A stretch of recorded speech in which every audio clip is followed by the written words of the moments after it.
Hey guys, I'm Stephen Peterson, and this is my persuasive speech. I'm going to start the speech off by asking you guys a few questions. How many of you have left these states? How many of you have truly experienced a new culture? And how many of you have experienced the Latin American culture that's so close to us, yet so different to our American culture?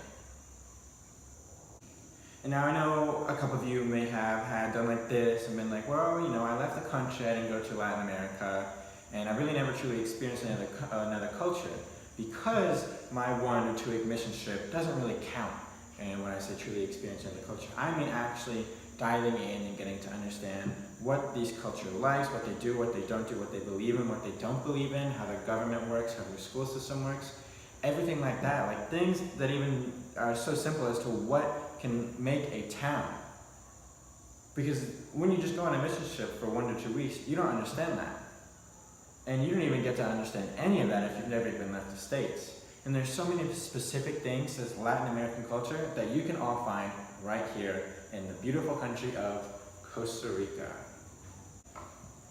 Costa Rica meets all the requirements that I just talked about in the introduction and so many more. Like seriously, this country has some of the best food I have ever eaten. It's also one of the most safe countries in all of Latin America to visit. In the culture here, the national slogan itself is Pura Vida, or pure life. So you can kind of get the sense of what the culture is like from just that alone.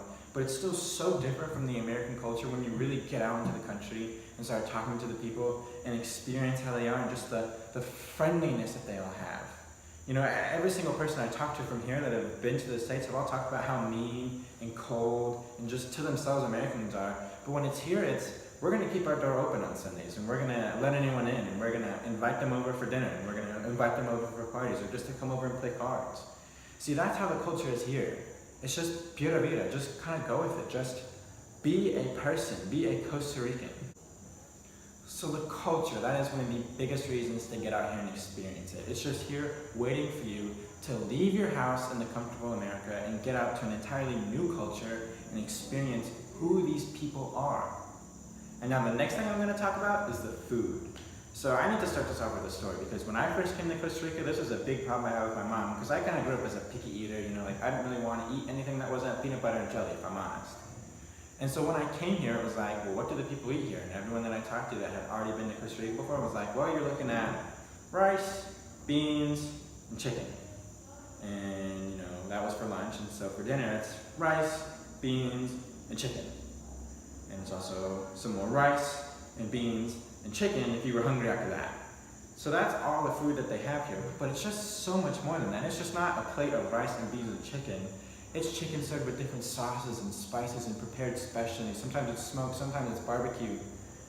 Sometimes it has your own Latin American spices that I always ask them, how do you say this in Spanish? And I say, okay. I never really understand what it is though.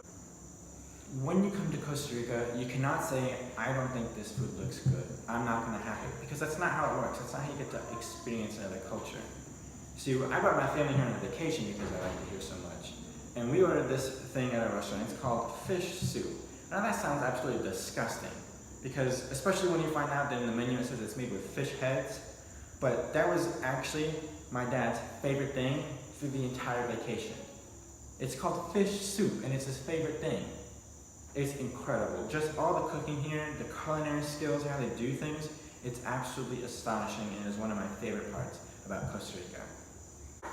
So the next thing we're going to talk about is the weather here in Costa Rica. You see, the States has a normal weather pattern of 4 seasons. You got fall, winter, spring, and summer. And that's just how it goes over and over again. You see, here in Costa Rica, we're a lot simpler than that. We only have 2 seasons.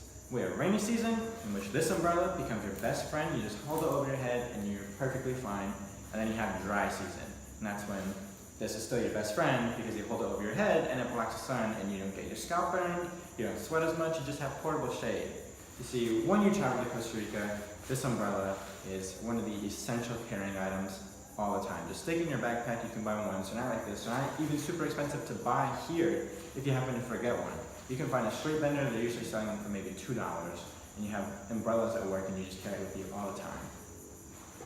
Now, the last reason why you should visit Costa Rica has to do with this, and this is a Bible. You see, in my opinion, Costa Rica is really ready for a spiritual revival. There are so many different ministries, opportunities here just because of this culture. See, they kind of have this Catholic culture to them because Catholicism is the national religion. However, when you get to talking to people, and you really start to get to know them as a person, you get to understand what they believe and that, they really don't follow the Catholic Church. They are so hungry for solid doctrine that is only found in the Bible that when they actually start reading it for themselves, they start to realize things. They start to realize that maybe the Catholic Church does this wrong, or maybe these other Pentecostal churches do these things wrong. I see that the Bible says that this is how you should do it. And they're just so ready when they start to realize this for themselves. It's incredible. This country is seriously on the brink of a spiritual revival.